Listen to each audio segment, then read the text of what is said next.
CAA নিয়ে জোর কদমে প্রস্তুতি বিজেপির। রাজ্যে হতে চলেছে 700 ক্যাম্প। বিধানসভা ভোটের আগেই রাজ্যে বড়সড় সাংগঠনিক তৎপরতা শুরু করল বিজেপি। কেন্দ্রে সিএএ নাগরিকত্ব সংশোধনী আইনকে সামনে রেখে রাজ্যে শরণার্থীদের নাগরিকত্ব দেওয়ার প্রস্তুতি নিয়ে এবার জোর কদমে ময়দানে নামছে গেরুয়া শিবির। এই লক্ষ্যে মঙ্গলবার রাজ্য জুড়ে বসেছে একাধিক গুরুত্বপূর্ণ বৈঠক।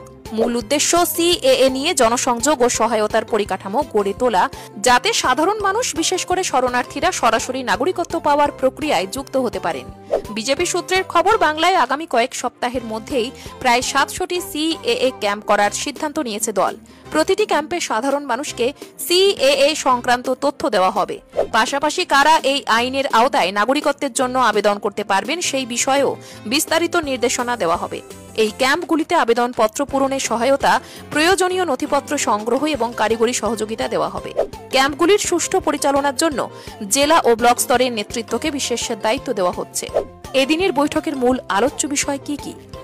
সিএএ ক্যাম্প কিভাবে পরিচালিত হবে, লোকেশন নির্বাচন, স্বেচ্ছাসেবক নিয়োগ, প্রযুক্তিগত সহায়তা এবং স্থানীয় প্রশাসনের সঙ্গে সমন্বয় কিভাবে করা হবে তা নিয়েই প্রথম ভাগের আলোচনা হয়।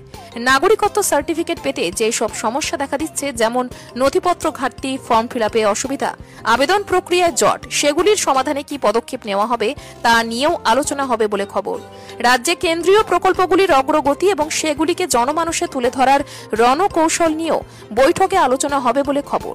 বৈঠকে উপস্থিত থাকছেন বিজেপির সংগঠন সচিব বিএল সন্তোষ, ভার্চুয়ালি থাকবেন সুনীল বানশাল। এছাড়া রাজ্য সভাপতি শ্রমিক ভট্টাচার্য, জেলা সভাপতি ও নেতৃত্বরা থাকছেন ছোট ছোট ভাগে ভাগ করে আয়োজিত একাধিক বৈঠকে। দুপুর 2টো থেকে শুরু হচ্ছে মূল বৈঠক।